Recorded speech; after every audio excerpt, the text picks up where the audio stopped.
Hi students, welcome back to our lecture. Today we are discussing about national health policy. So what does health policy mean?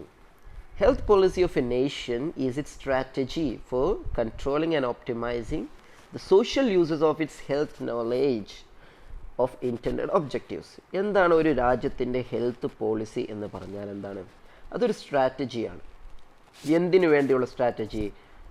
ആ രാജ്യത്തെ ആരോഗ്യപരമായ വിവരത്തെ സാമൂഹികപരമായി ഉപയോഗിക്കുന്നതിന് വേണ്ടി, അഥവാ ആ രാജ്യത്ത് ഏതെല്ലാം തരത്തിലുള്ള ആരോഗ്യരംഗത്തെ സംവിധാനങ്ങളുണ്ട്, ടെക്നോളജി ഉണ്ട്, അത് എന്താണ് ആ രാജ്യത്തെ സാമൂഹികപരമായ ആവശ്യങ്ങൾക്ക് വേണ്ടി അതിനെ കൺട്രോൾ ചെയ്യുവാനും ഓപ്റ്റിമൈസ് ചെയ്യുവാനും ഒക്കെയുള്ള പോളിസിയാണ് ഹെൽത്ത് പോളിസി എന്ന് പറയുന്നത്.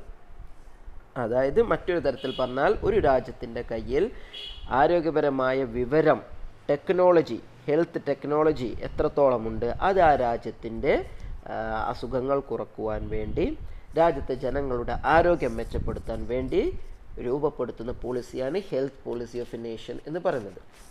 Ministry of Health identified the need for policy arising out of handling of day-to-day problems related to various health programs. ആരോഗ്യ മന്ത്രാലയം എപ്പോഴാണ് ഇത്തരത്തിലൊരു നാഷണൽ ഹെൽത്ത് പോളിസി വേണം എന്ന് അവർക്ക് തോന്നി തുടങ്ങിയത്?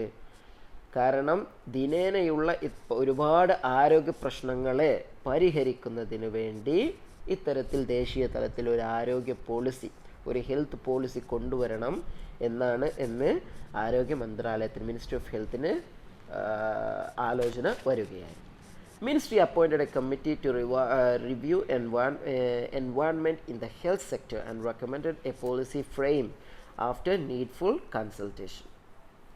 തുടർന്ന് മിനിസ്ട്രി ഓഫ് ഹെൽത്ത് എന്ത് ചെയ്തു? ഒരു പ്രത്യേക കമ്മിറ്റിയെ ഇത് പഠിക്കാൻ വേണ്ടി, ഇതിനെക്കുറിച്ച് കൂടുതൽ പഠനം നടത്താൻ വേണ്ടി അപ്പോയിൻറ്റ് ചെയ്യുകയാണ്. This came the national health policy of 1983. അങ്ങനെയാണ് 1983 ആദ്യത്തെ നാഷണൽ ഹെൽത്ത് പോളിസി വരുന്നത്.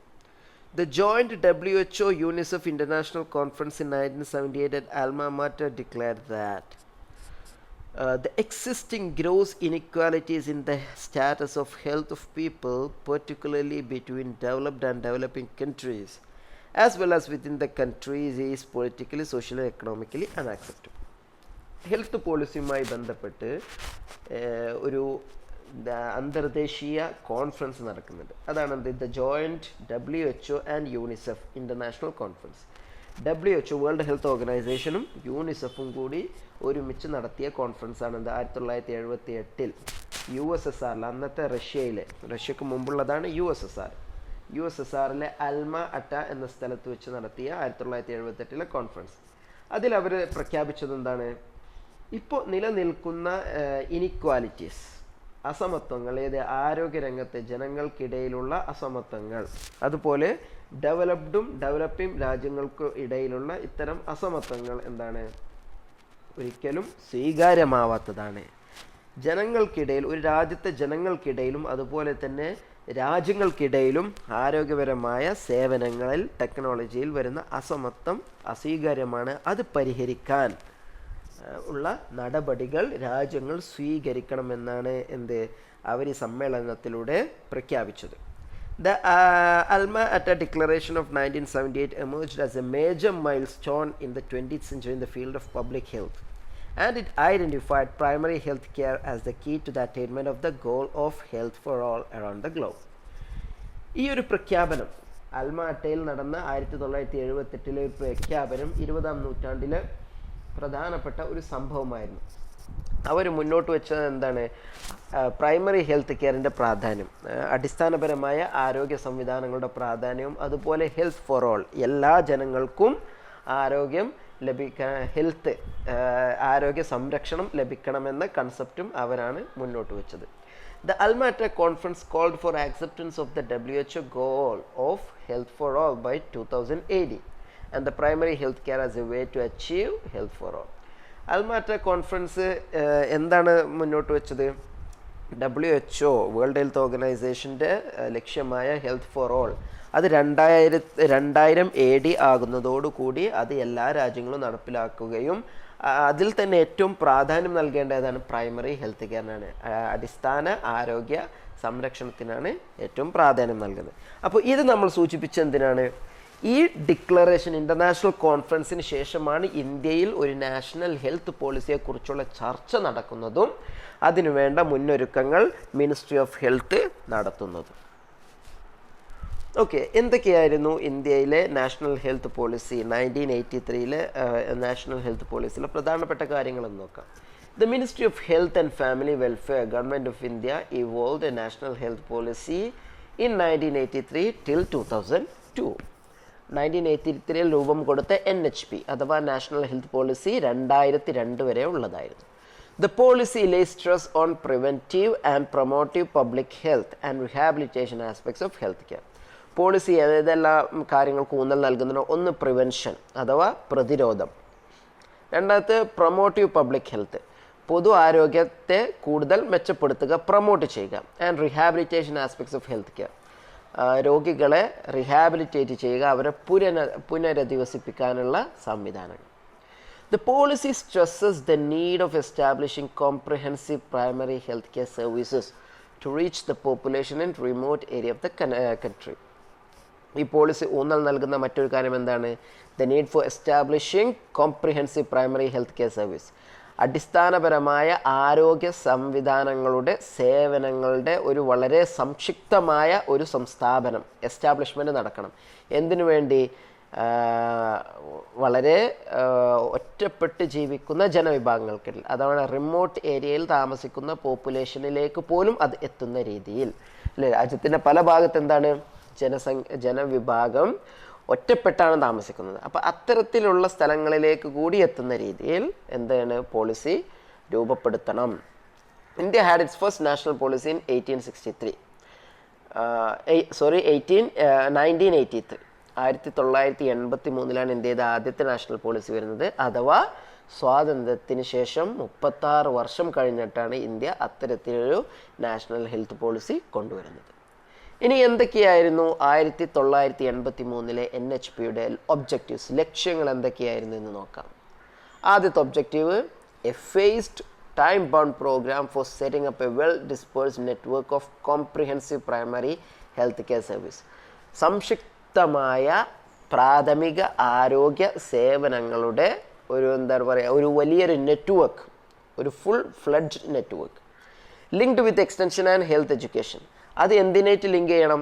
എക്സ്റ്റൻഷൻ എന്ന് പറഞ്ഞാൽ പ്രൈമറിയിൽ നിന്ന് സെക്കൻഡറി ടെർഷ്യറി ലെവലിലേക്ക്, അഥവാ പ്രൈമറി ആരോഗ്യ സംവിധാനങ്ങളിൽ നിന്ന് ചെറിയ ഹോസ്പിറ്റൽ, പിന്നെ വലിയ വലിയ മൾട്ടി സ്പെഷ്യാലിറ്റി ഹോസ്പിറ്റലിലേക്കുള്ള ഒരു കണക്ഷൻ, ഒരു നെറ്റ്വർക്ക്. ആൻഡ് ഹെൽത്ത് എഡ്യൂക്കേഷൻ, ആരോഗ്യരംഗത്തെക്കുറിച്ചുള്ള വിജ്ഞാനം. Design in the context of the ground reality that elementary health problems can be resolve by peoples themself.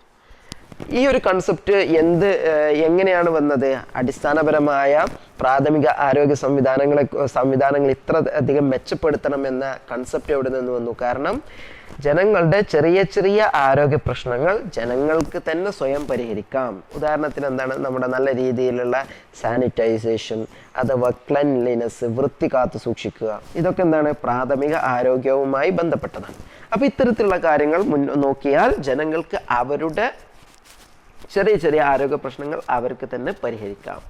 രണ്ടാമത്തത്, intermediation through health volunteers having appropriate knowledge, smart skills and requisite technologies. കഴിഞ്ഞ ചാപ്റ്ററിൽ മൊഡ്യൂളിൽ നമ്മൾ പഠിച്ചതായിരുന്നു health വോളണ്ടിയേഴ്സിനെ കുറിച്ച്. അപ്പോൾ ഇത്തരത്തിലുള്ള health volunteers തുടങ്ങിയ വോളണ്ടിയേഴ്സിന് സേവനങ്ങൾ ഉറപ്പുവരുത്തുക. അങ്ങനെയെങ്കിൽ ജനങ്ങൾക്കും ആരോഗ്യ സംവിധാനത്തിനുമിടയിൽ ഒരു ഇൻ്റർമീഡിയേഷൻ, ഒരു കമ്മ്യൂണിക്കേഷൻ നടക്കാനുള്ള സംവിധാനം ആകും. മൂന്നാമത്തത്, establishment of a well worked out referral system to ensure that patients load at the higher level of the hierarchy is not needlessly burdened by those who can be treated at the decentralized level. ആരോഗ്യ രംഗത്ത് എന്തുണ്ടാകണം? ഒരു decentralised level ഉണ്ടാകണം. എന്താണ് decentralised?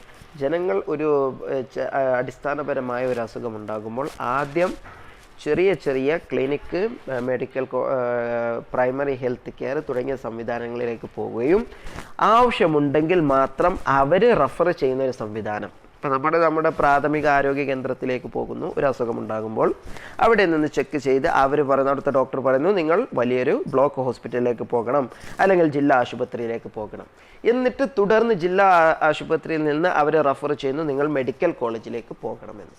ഈ രീതിയിലുള്ള ഒരു എന്താ പറയുക, ഒരു ഡീസെൻട്രലൈസ്ഡ് ലെവല് സംവിധാനം ആരോഗ്യ രംഗത്ത് കൊണ്ടുവരണം. അങ്ങനെയെങ്കിൽ അതിൻ്റെ ഒരു പോസിറ്റീവ് വശം എന്താണ്?